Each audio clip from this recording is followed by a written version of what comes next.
Kalbant apie skaičius, tai mes turime duomenys tik tai už pirmąjį pusmetį. Tai buvo globos institucijose sumažėjo vaikų, bet pastaruoju metu tenka girdėti, kad iš tiesų tas skaičius pradeda augti globos įstaigoje. Nes per pastaruosius 3 metus tai vidutiniškai globos įstaigoje sumažėdavo apie 200 vaikų viso augančių per visą Lietuvos Respubliką.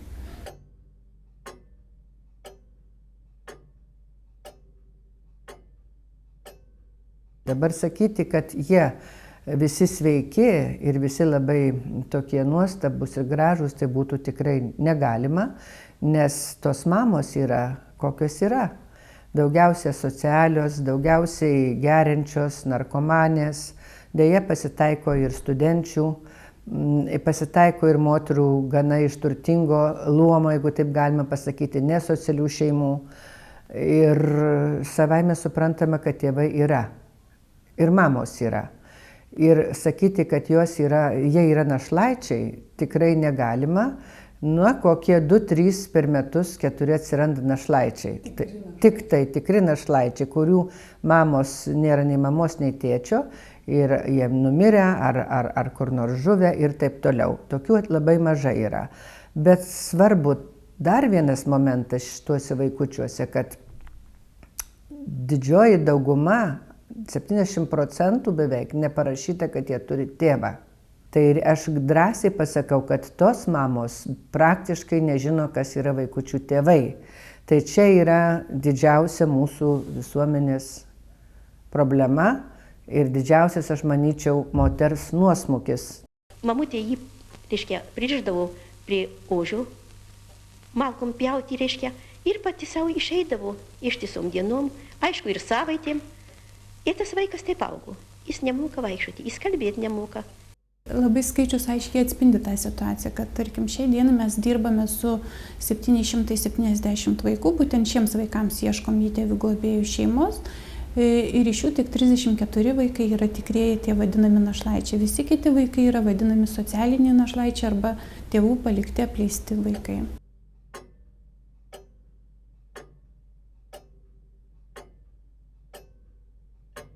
Na, tėtis tai miręs, o mama yra. O tu esi mačiusi? Taip. Ir kiek kartų matei? Ar tai buvo vienas kartas ar keli? Daug kartų aš mačiau. Lankė čia dažnai. O dabar? Dabar nebelanko. O ką tu žinai, ką jinai veikia, kaip jinai gyvena? Žinai ką nors apie ją? Būna, kad susiskambinu kartais. Tai arba blaiva paskambina, arba girta. Brolių sesę turi? Jo, 2 sesės čionais ir 1 brolis mama neseniai pagimdė, tai leido auginti.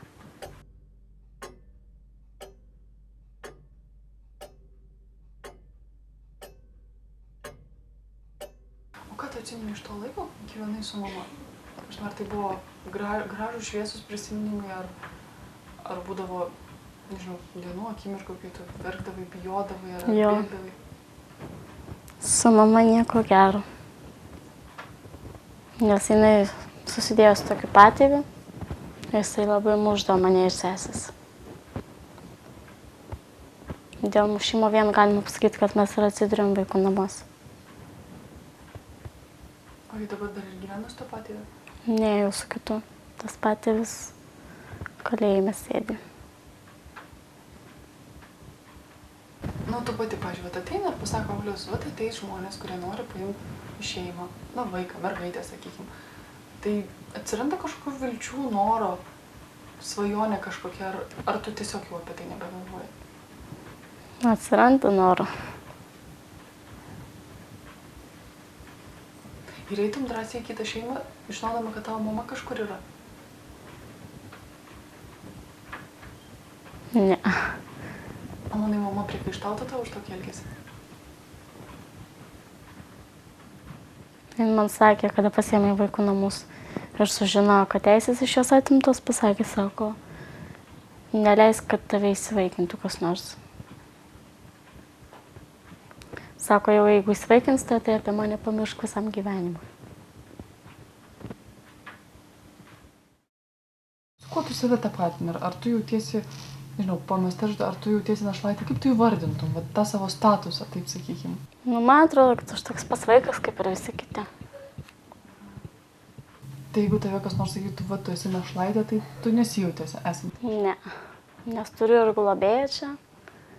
Ir čia ir auklėtas mane myli, ir ta pati direktorė.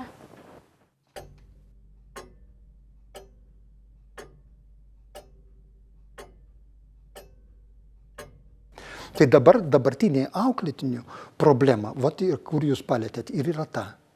Jie išeina, gauna tą vadinamą lauknešėlį, ane? Greitai viskas, nu ir kas tas lauknešėlis? Ką jis būstą už tą nusipirks ar įsinumos? Ir jis paliekamas likimo valiai. Ir nedaug dievė negrįžtų pas mane. Maždaug tokia sistema.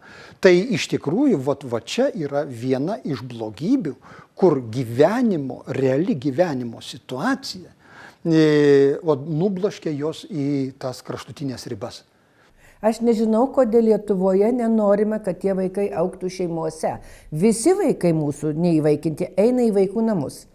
Gerbiamos įvaikinimo tarnybos darbuotojos, nepykit, man ne vieną kartą sakėt, kad aš kalbu netiesą. Tiesa, jie visi perkeliami eina į vaikų namus. Reiškia, vaikų globos sistema yra suinteresuota, kad paaugintas vaikas eitų į vaikų namus. Aš atsiprašau, ką aš garsiai pasakiau. Kodėl mes galvojame, kad tas vaikas, kuris šiandieną yra valstybės išlaikomas, dedam didžiulius pinigus, tikrai dideli pinigai, nemaži, kodėl toliau mes įvarom į gatvę? Aš rinkau statistikos žinias, reiškia apie auklėtinius, nusikaltimą auklėtinių.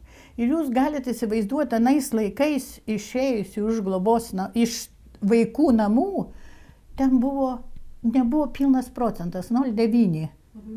Taip, mažai.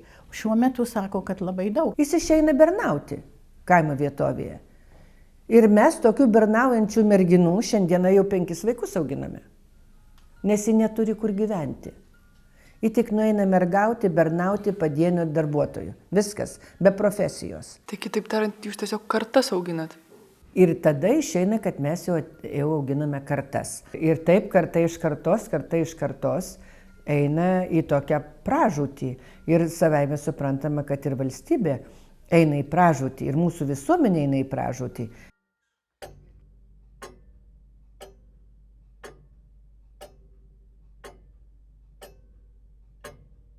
Iš tikrųjų, atvirai pasakius, tai ilgą laiką pas mus globos įstaigose vaikai buvo, kaip sakyt, auginami, bet neugdomi tie jų socialiniai įgūdžiai, nes teko nekartą bendrauti su globos įstaiga palikusiais vaikais. Ir tarkim, vienas toks įdomus kaip ir pavyzdys, kai pilnametis vaikinukas pasakė, kas jį labiausiai nustebino išėjus iš globos įstaigos, tai kad arbata yra be cukraus. Tai iš tikrųjų parodo tai, kad jiems viskas buvo anksčiau, tarkim, kalbant, viskas buvo paduota. Maistas pagamintas, jiems patiems nereikėdavo to daryti. Jie nežinodavo, kaip ten nueiti į parduotuvę, kaip apsipirkti ir, kaip sakiau, net kad į arbatą reikia cukraus įsidėti, nes visą laiką atnešta arbata jiems buvo pasaldinta.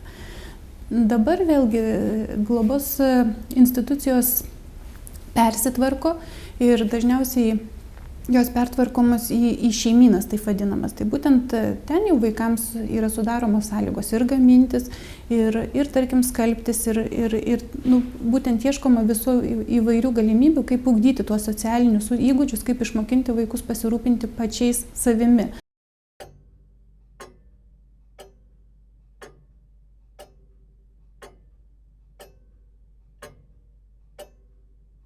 Esminis dalykas. Mes, aš sakyčiau, neturime teisės jos sulaukus pilnametystės, jos palikti likimo valiai.